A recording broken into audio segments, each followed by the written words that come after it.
शकरगढ़ विच beautification मनसूबे के तहत बिजली कंपनी कोलों 96 लाख रुपए होने के बावजूद बाजारों में बिजली के तार हुण तक लटक रहे हैं, जिसकी वजह तो ताजरां नूं शदीद मुश्किलात का सामना है। शहरियों का आखना है कि मनसूबे ते लाखां रुपए खर्च होने के बावजूद बिजली कंपनी की गफलत बरकरार है। इस वेले साडे नुमाइंदे जुहेब शेख बाजार में ताजरां नाल मौजूद ने, उन्हां कोलों होर पुछदे हां। जी जुहेब। बिल्कुल मैं सारे शकरगढ़ बाजार ਦੇ ਵਿੱਚ ਮੌਜੂਦ ਹਾਂ ਜਿੱਥੇ ਬਾਬਾ ਦੀ ਨਾਲੀ ਦੀ ਵਜ੍ਹਾ ਤੋਂ ਲਟਕਦੀ ਤਾਰਾਂ ਤਾਜਾਂ ਵਾਸਤੇ ਮੁਸ਼ਕਿਲਾਂ ਦਾ ਸਬਬ ਬਣੇ ਦਾ ਇੱਕ ਤਰ੍ਹਾਂ ਦੇ ਮੁਤਾਬਕ ਬਿਊਟੀਫਿਕੇਸ਼ਨ ਮਨਸੂਬੇ ਦੇ ਵਿੱਚ 96 ਲੱਖ ਰੁਪਇਆ ਵਾਰਡੋ ਦਿੱਤਾ ਗਿਆ ਤਾਰਾਂ ਕਵਰ ਕਰਨ ਵਾਸਤੇ, ਲੇਕਿਨ ਬਾਬਾ ਦੀ ਸੁਸਤੀ ਦੀ ਵਜ੍ਹਾ ਤੋਂ ਇਹ ਤਾਰਾਂ ਅੱਜ ਤੱਕ ਕਵਰ ਨਾ ਹੋ ਸਕਿਆ। ਇਸ ਵੇਲੇ ਗੱਲ ਕਰਨ ਵਾਸਤੇ ਕੁਝ ਤਾਜਰ ਸਾਡੇ ਕੋਲ ਮੌਜੂਦ ਹੈ, ਮਜ਼ੀਦ ਉਹਨਾਂ ਕੋਲ ਜਾਣਨੇ ਆ ਕਿ ਆਲਾ ਹਕਾਮ ਅੱਗੇ ਕੀ ਮੁਤਾਲਬਾ ਕਰਨਾ ਚਾਹੁੰਦੇ ਨੇ।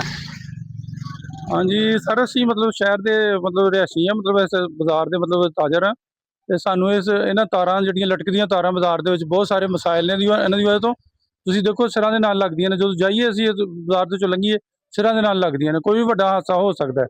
असीं चाहुंदे हां कि मतलब इन्हां दा कोई हल करन। वापडा वालिआं नूं बड़ी वारी कहा, नंबर 1 वापडा वालिआं नूं, उन्हां नूं मतलब SDO साहब नूं भी कहा, लेकिन कोई भी नहीं आंदा।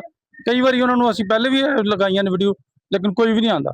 ਅਸੀਂ ਮੁxਤਲਿਫ ਗਰੁੱਪਾਂ 'ਚ ਵੀ ਸੁੱਟ ਰਹੇ ਹਾਂ, ਸਾਡੀ ਕੋਈ ਸੁਣਵਾਈ ਨਹੀਂ ਹੁੰਦੀ, ਕਿਤੇ ਵੀ ਨਹੀਂ ਹੁੰਦੀ। ਜੀ ਬਿਲਕੁਲ ਤੁਸੀਂ ਤਾਜਰਾਂ ਦੀ ਗੱਲ ਸੁਣੀ, ਉਹਨਾਂ ਦਾ ਆਲਾ ਕੰਮ ਗਿਆ ਹੀ ਮੁਤਾਲਬਾ ਕਿ ਇਸ ਤਾਰਾਂ ਨੂੰ ਜਲਦ ਤੋਂ ਜਲਦ ਕਵਰ ਕੀਤਾ ਜਾਏ ਤਾਂ ਕਿ ਅਸੀਂ ਕਿਸੇ ਵੱਡੇ ਹਾਦਸੇ ਤੋਂ ਬਚ ਸਕੀਏ। जी बहुत शुक्रिया जुहेब, सानू अपडेट कर रहे थे।